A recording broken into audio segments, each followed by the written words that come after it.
In the folds of the western Pyrenees, where Spain meets France along the Bay of Biscay, live a people often called Europe's oldest mystery.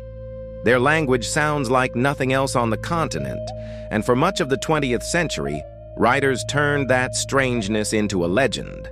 The Basques, as a lost tribe, survivors of Europe's original hunter-gatherers, untouched by everyone who came after. It is a romantic story, ancient and isolated. Ancient DNA has now shown that almost none of it is true. The real story is stranger.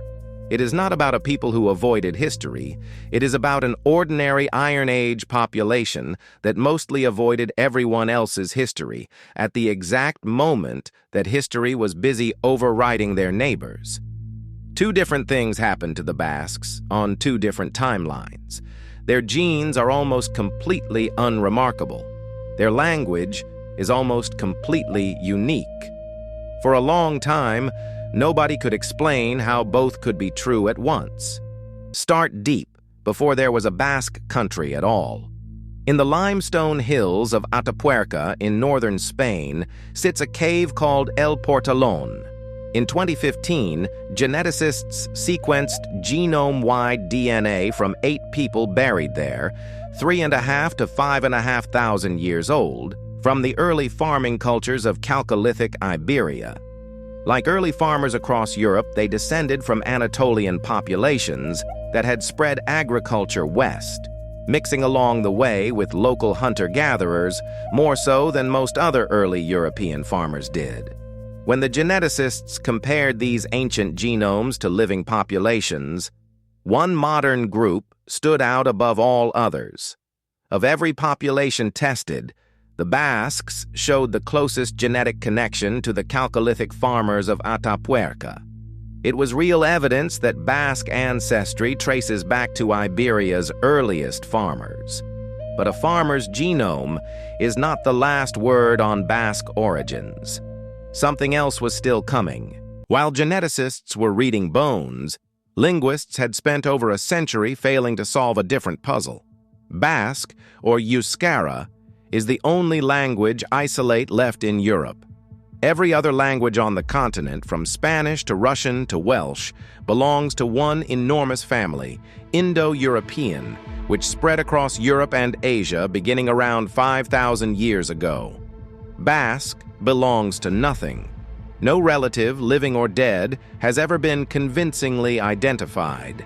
Linguists describe it as a survivor of the languages Europe spoke before Indo-European arrived at all, a fragment of a much older linguistic world that vanished almost everywhere else.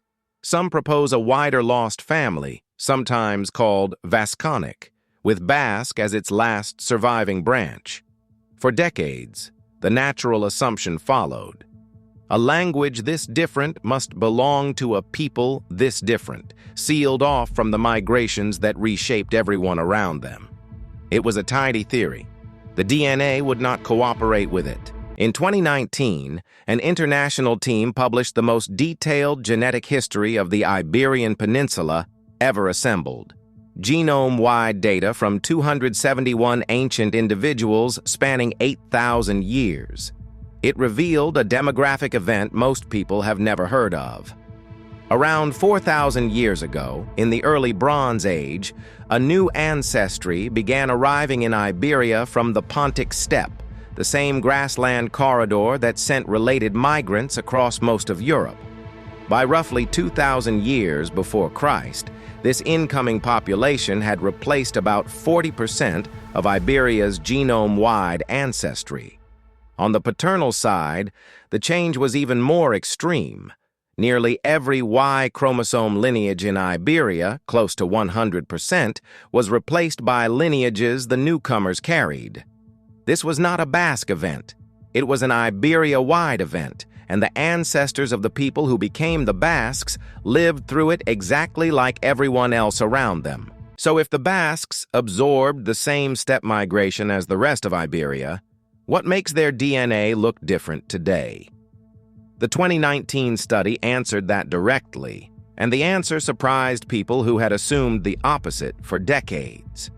The researchers described present-day Basques as, in their own words, a typical Iron Age population, one that simply never went through the later admixture events that reshaped the rest of the peninsula. Not an ancient relic, not a people frozen since the Stone Age. An ordinary Iron Age Iberian population whose genetic profile essentially stopped changing after that point, while everyone around them kept absorbing new ancestry for another 2,000 years.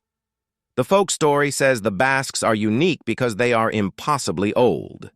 The genome says they are unique because of what happened afterward, or rather what did not happen, while it happened to everyone else. Nowhere is that ordinary ancestry clearer than in Basque paternal DNA.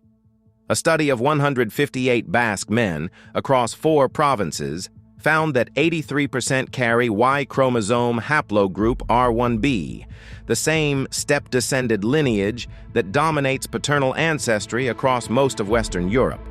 R1b is not a Basque marker. It is a European one. Inside R1b, one branch called DF27 sharpens the story further. DF27 reaches roughly 70 to 74% frequency among Basque men, one of the highest concentrations on the continent. For years, that extraordinary number looked like proof of something ancient and local. Then researchers dated it. Only around 4,200 years old, arriving right at the Neolithic to Bronze Age transition, the same steppe wave documented across Iberia. And its highest internal diversity, the marker of where a lineage most likely began, was not the Basque country. It was northeastern Iberia. The Basques simply ended up with an unusually concentrated dose of it, most likely through drift in a smaller population. To see what actually did happen to the rest of Iberia while the Basque genome stood still, look at the centuries that followed. Rome conquered the peninsula, and imperial rule brought soldiers, settlers, and merchants from across the Mediterranean and North Africa, mixing new ancestry into the population from the Atlantic coast to the Pyrenees. Centuries later, Visigothic settlers arrived from northern Europe. Later still, the Islamic conquest of Iberia brought further North African gene flow into much of the peninsula for hundreds of years. Layer after layer, these events reshaped the genetic map of Spain and Portugal. In the mountainous western end of the Pyrenees, most of those later layers simply did not arrive, or arrived only faintly. Rome's control of the region was thinner than almost anywhere else on the peninsula, and later invasions mostly moved through other corridors. The result is a population whose genome looks like it belongs to the Iron Age, not because time stopped, but because the traffic that reshaped their neighbors mostly rerouted around them. That same historical gap explains the other half of the mystery: the language. When Rome conquered Iberia and Gaul, it did not just move people, it moved Latin. Within a few centuries, nearly every pre-Roman language spoken in Western Europe was extinct or dying, replaced by the Latin that would become Spanish, Portuguese, and French. Only one pocket held out. In the Western Pyrenees, Roman administration was thinner, and the incentive to fully absorb the region was smaller. The historical record, toponyms, personal names, and inscriptions shows a Basque-like language still spoken around the Pyrenees well into the Roman period, surviving in the corner of the empire Rome cared least about controlling completely. Everywhere else, the empire's linguistic tide came in and did not go back out. In Basque territory, it never fully arrived. That is the real explanation for the language isolate. Not isolation from all of human history, a narrow escape from one empire's language policy in one corner of Europe. It is tempting to assume a story like this always runs the same way. An earlier episode of this series told of the Etruscans of Italy, who also spoke a language with no known relatives beside neighbors speaking early Indo-European tongues. But the Etruscan case ran in the opposite direction.